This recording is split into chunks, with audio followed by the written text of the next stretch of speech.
የጥር የዝውውር መስኮት በይፋ ተጠናቋል።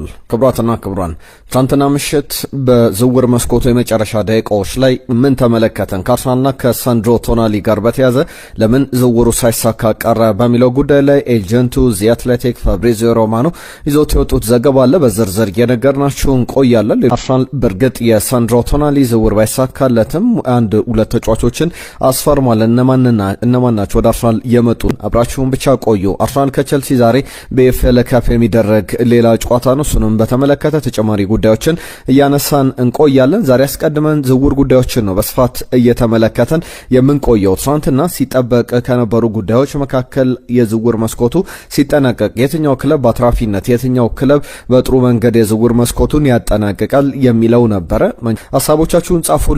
የጥር የዝውውር መስኮት ላይ በምናነሳቸው ጉዳዮች ላይ በአርሰናልና በቼልሲ ጨዋታ የመጀመሪያው ፈርስት ሌጉ 3-2 ተጠናቋል በአርሰናል አሸናፊነት። ዛሬ ደግሞ በኤምሬትስ ስቴዲየም የሚደረገው ጨዋታ ምሽት 5 ሰዓት ላይ ይጀምራል። በዚህ ጨዋታ ዙሪያ መልእክቶቻችሁን፣ ግምቶቻችሁን ላኩልን። በቀጥታ ወደ ጉዳዮቻችን እናልፋለን። ትናንትናም የእናንተ ሀሳቦች መጥተውልናል። ወደ በኋላ ላይ በዝርዝር የምንመለከታቸው ነው የሚሆነው። የሳንድሮ ቶናሊ ጉዳይ ትናንትና ትልቁ መነጋገሪያ የነበረ ጉዳይ ነበረ። በተለይ ደግሞ በየሰዓቱ በሚወጡ መረጃዎች በአርሰናል በኩል የአርሰናል ቅርበት ያላቸው ምንጮችም ጭምር ከሚያነሷቸው ጉዳዮች መካከል ሳንድሮ ቶናሊ ወደ አርሰናል ሊመጣ የሚችልበት እድል ሰፊ ነው በሚል ብዙ ዘገባዎች ሲወጡ ነበረ። አርሰናል ሙከራ እያደረገ ይገኛል ሲባል ነበር።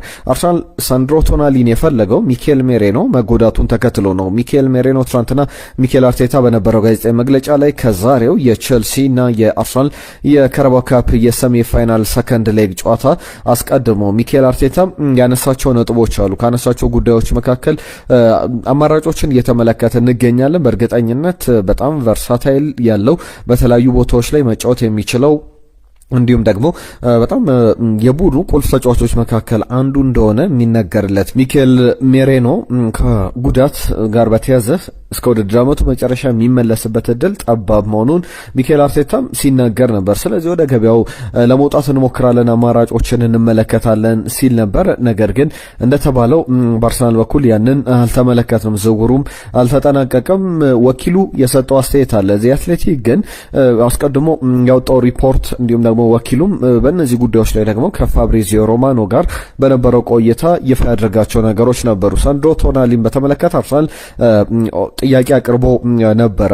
በተለይ ደግሞ ኤጀንቱ ነው ጥያቄ ያቀረበው። አንዳንድ ጊዜ በዝውውሮች ላይ ክለቦች ብቻ አይደለም ፍላጎት የሚያሳዩት። አንድ ተጫዋች በወኪሉ በኩል ተጫዋቹ ያሰበው ነገር ላይሆን ይችላል። ወኪሎቹ ግን አንደኛ ስራቸው ለተጫዋቹ ክለብ መፈለግ፣ የተሻለ ደሞዝ የሚያገኝበት፣ የተሻለ ውል የሚያገኝበት፣ በተሻለ ራሱን የሚያሳይበትን ክለብ መፈለግ ነውና የሳንድሮ ቶናሊ ወኪልም ያደረገው ነገር በጣም መነጋገሪያ ሆኖ ነበር። በእርግጥ እሱ ምንም አይነት ነገር የለም በሚል የተናገሯቸው የሰጣቸው አስተያየቶች ነበሩ።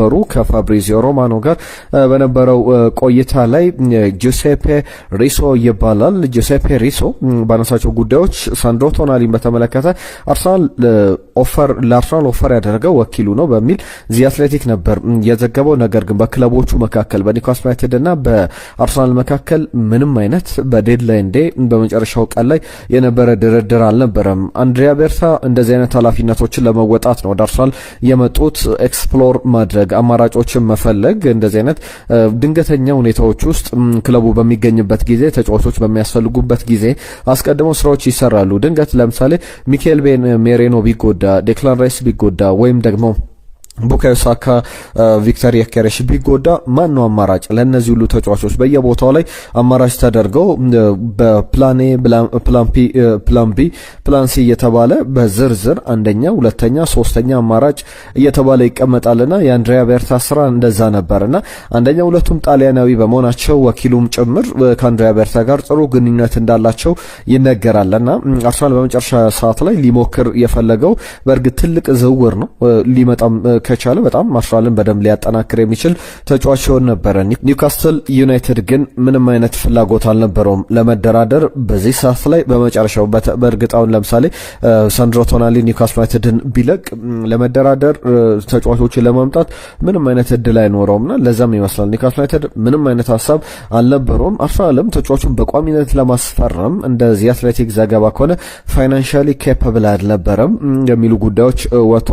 ዝም ብሎ በጭምጭምታ ደረጃ የተነሳ ጉዳይም ሊሆን ይችላል። ነገር ግን አንድሪያ ቤርታ ምናልባት በውሰቱልም ክፍያ ከፍለው ሳንድሮ ቶናሊን ለማስፈረም ፈልገው ነበረ።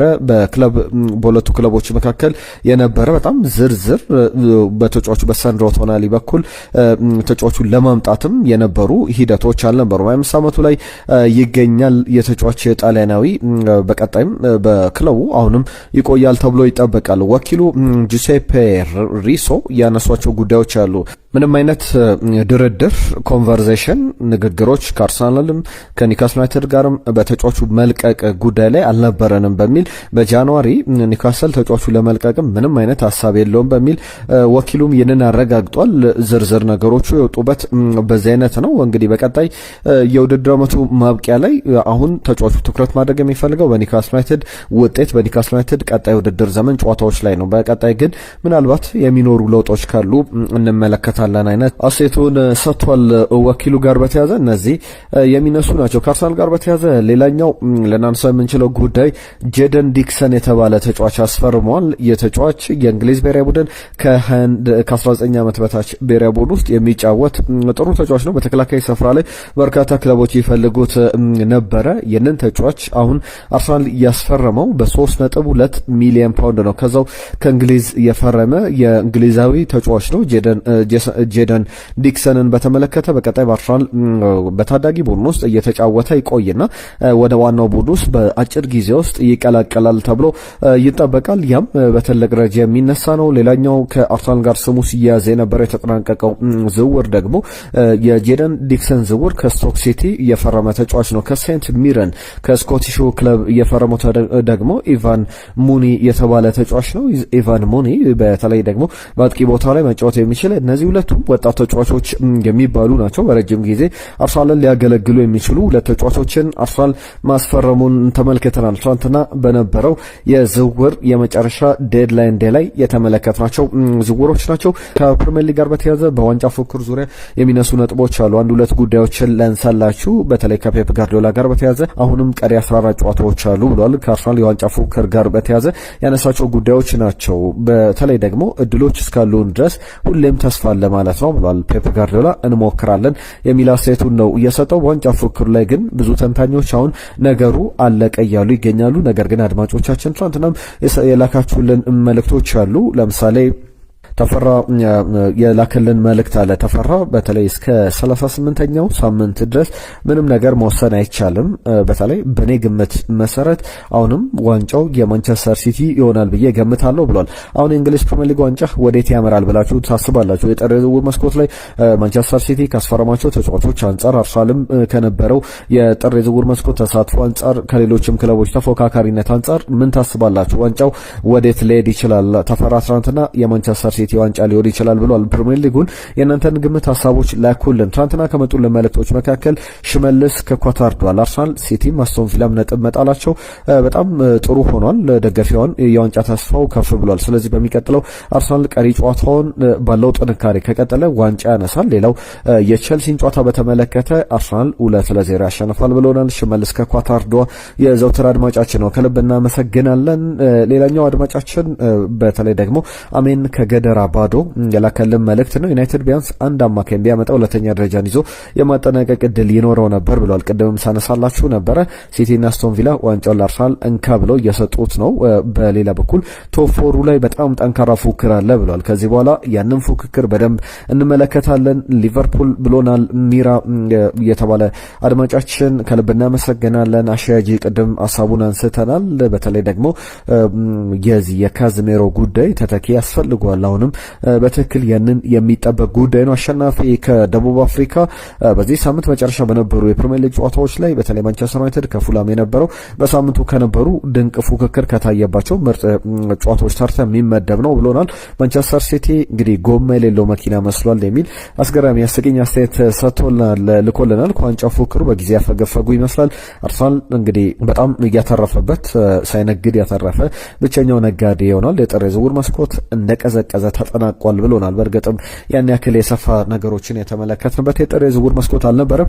ነጅብ ሰንገሮ ከናይሮቢ የቸልሲ ደጋፊ ነኝ። መንቼዎች እንግዲህ ትናንትና ጥሩ ጥምረት ነበራቸው ብሏል። የፉልሃሙን ጨዋታ ቸልሲ ደግሞ ታግሎም ቢሆን አሸንፏል። አርሰናል አሁንም ቢሆን ብዙ መስራት ይቀሯል የሚል ሀሳቡን ልኮልናል። አህመድ ከጅቡቲም የላከልን መልእክት አለ። ቶትናምን ለመጀመሪያ ጊዜ ደገፍኩ፣ አርሰናልም አሁን በጥሩ መንገድ የቀጠለበት ነው ብሎናል። እንግዲህ ስለ አርሰናል ጉዞ ሁሌም ሌላው የፈለገውን ማውራት ይችላል፣ ዋናው በተግባር ማሳየት ነው የሚመስለው ብሎናል። እንግዲህ ከልብ እናመሰግናለን። አርቴታን በተመለከተ ደፋር መሆን አለበት ብሎናል አህመድ ከጅቡቲ። ሻለቃ ጌታቸው ብሩ ከደቡብ እዝ የላኩልን መልእክት አለ።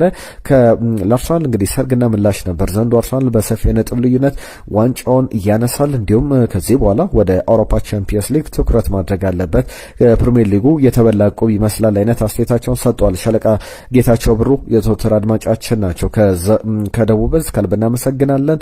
ተስፋዬ እንግዲህ 3-2 ባለቀ ጨዋታ በጣም ጥሩ ብቃት አሳይቷል ብሎ ማንቸስተር ዩናይትድ መናገር አይቻልም የሚል ሀሳቡን ልኮልናል።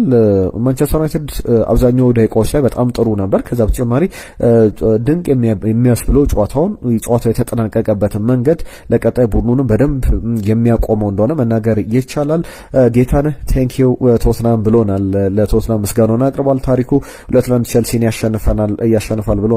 ታሪኩ ከደቡብ አፍሪካ ፓማባይም የዘወትር አድማጫችን ከደቡብ አፍሪካ ከልብ እናመሰግናለን። መልእክቶቻችሁን ጻፉልን ባነሳናቸው ጉዳዮች ላይ። ቸልሲ ከአርሰናል ዛሬ የሚደረግ ተጠባቂ ጨዋታ ነው በኤምሬትስ ስቴዲየም። የመጀመሪያው ጨዋታ እንደምታስታውሱት አርሰናል 3-2 በሆነ ውጤት ያሸነፈው ጨዋታ እንደነበረ ይታወቃል። በተለይ ደግሞ የጨዋታ ሲጠናቀቅ አርሰናል በ3-2 በሆነ ውጤት ያሸነፈ እንጂ አሊያንድሮ ጋርናቾ 2 ግቦችን ለቸልሲ ያስቆጠረበት፣ ቤን ዋይት፣ ቪክተር ዮኬሬሽ እንዲሁም ደግሞ ማርቲን ዙሜንዲ የአርሰናልን 3 ግቦች ያስቆጠሩበት ጨዋታ ነበር። በዛ ጨዋታ ላይ ሞይሰስ ካይሴዶ አልነበረም፣ ይመለሳል። አሁን በአርሰናል በኩል ትልቁ ጉዳት ሊሆን የሚችለው ሚኬል ሜሬኖ አለመኖር ለነ ዴክላን ራይስ ለነ ማርቲን ዙሜንዲ በእንደዚህ አይነት ጨዋታዎች ላይ ረፍት መስጠት የሚችል አማካይ ነበረ። እሱንም መተካት አልቻለም በጥር የዝውውር መስኮት። ዛሬ ምሽት 5 ሰዓት ግን አርሰናል ከ32 ዓመታት በኋላ የካራባኦ ካፕን ለማሸነፍ ወደ ፍጻሜው ለማለፍ በጣም ወሳኙን ጨዋታ ያደርጋል። 3-2 በሆነ ውጤት የመጀመሪያው ጨዋታ ተጠናቋል። በአንድ ግብ አድቫንቴጅ አለው። የመልሱ ጨዋታ ደግሞ በሜዳው እንደመደረጉ ምን ያክል እድል አለው? እስቲ ሀሳቦቻችሁን ጻፉልን፣ መልእክቶቻችሁን እንጠብቃለን። ክብራትና ክብሯን መልእክቶቻችሁን ጻፉልን ባነሳናቸው ጉዳዮች ላይ። ቤስት ስፖርትን ሰብስክራይብ አድርጉ። የጥር የዝውውር መስኮት የመጨረሻ ቀንን በተመለከተ በዝርዝር ብዙ ሀሳቦችን አነሳንላችሁ። አብራችሁን ስለነበራችሁ፣ ስለጻፋችሁልን መልእክቶች፣ ስለተሳተፋችሁ ከልብ እናመሰግናለን። ቤስት ስፖርትን ሰብስክራይብ እንድታደርጉ፣ መልእክቶቻችሁን እንድትጽፉልን፣ አብሮነታችሁን እንድታሳዩን በድጋሚ ላስታውሳችሁና ላጠናቀቅ በአዳዲስ ጉዳዮች ከጨዋታዋ በኋላ እንዲሁ አዳዲስ ዜናዎችን ይዘን እንመጣለን። አብራችሁን ቆዩ። ለዛሬ ግን እዚህ ጋር እናጠናቀቃለን። ከልብ እናመሰግናለን። ጤና ይስጥልን።